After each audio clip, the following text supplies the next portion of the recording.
Good morning students. आज हम कर रहे हैं क्लास 7 का working with the poem, the rebel poem के वर्किंग विद द पोइम के ये क्वेश्चन आंसर्स वेरी शॉर्ट हैं, तो आज मैं ये सारे एक दिन में ही करवा रही हूँ। तो फर्स्ट क्वेश्चन है, if someone doesn't wear a uniform to school, what do you think the teacher will say? यदि आप स्कूल में यूनिफॉर्म नहीं पहन के जाएं, आपके कैजुअल वियर जो आप घर पे ड्रेस डालते हो वो पहन के जाएं, what do you think the teacher will से? आप क्या सोचते हो कि टीचर क्या कहेंगे? तो टीचर आपको डांटेंगे।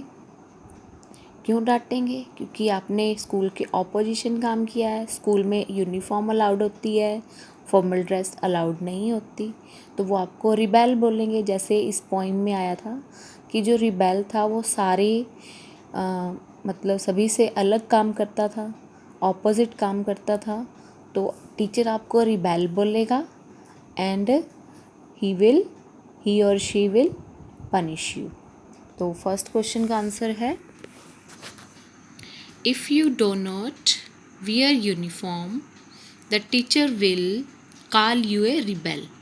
कि टीचर आपको रिबेल कॉल करेगा and give punishment to you, और आपको पनिशमेंट देगा।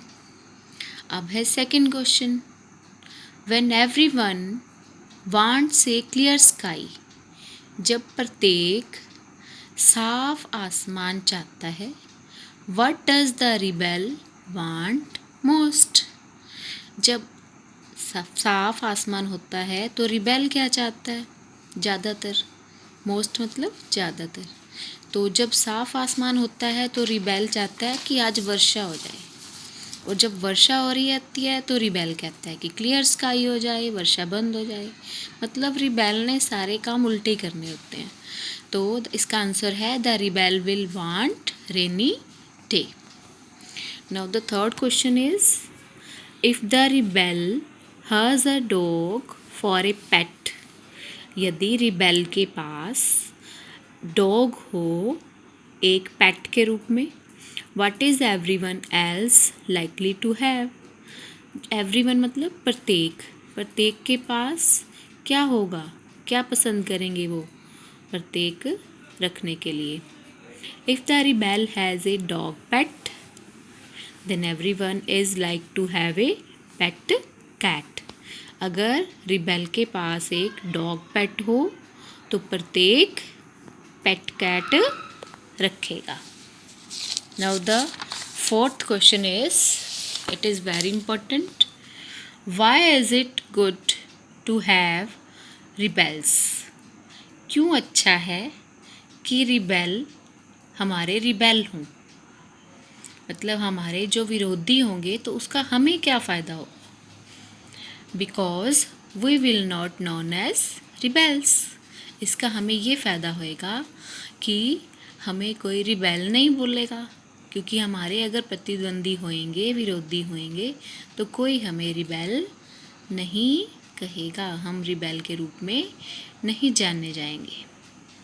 Next question is, would you like to be a rebel?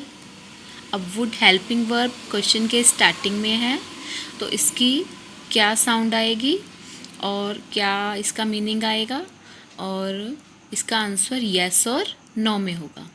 Would you like to be a rebel? क्या आप एक रिबेल बनना चाहते हैं? इफ़ येस वाई, अगर हाँ तो क्यों? इफ़ नॉट वाई नॉट, अगर नहीं तो क्यों नहीं? No, I would not like to be a rebel, नहीं, मैं नहीं चाहूँगा कि मैं रिबेल बनूँ। Because a rebel does everything against others, क्योंकि जो एक रिबेल होता है वो सबके अगेंस्ट काम करता है। That is not a good habit, जो अच्छी बात, अच्छी आदत नहीं है। The question number 6 is, why is it not good to be a rebel oneself? क्यों अच्छा है कि रिबेल बनना, because a rebel does everything against others. इसका क्वेश्चन में नोट आया हुआ है कि रिबेल बनना अच्छा क्यों नहीं है। Because a rebel does everything against others, क्योंकि जो रिबेल होता है वो सब कुछ एवरीथिंग अगेंस्ट करता है, सबके विरुद्ध करता है। That is not a good habit, ये अच्छी आदत नहीं है। तो जो 6th का जो आंसर है फिफ्थ का, वही आगे 6 का आंसर है। सेम मिलते जुलते हैं, तो very easy lesson this is. तो आप सभी ने ये क्वेश्चंस राइट डाउन करने हैं और फिर लर्न भी करने हैं। इससे आगे वाले जो एक्सरसाइज वाले क्वेश्चन है वो मैं आपको कल करवाऊँगी। Okay, thank you.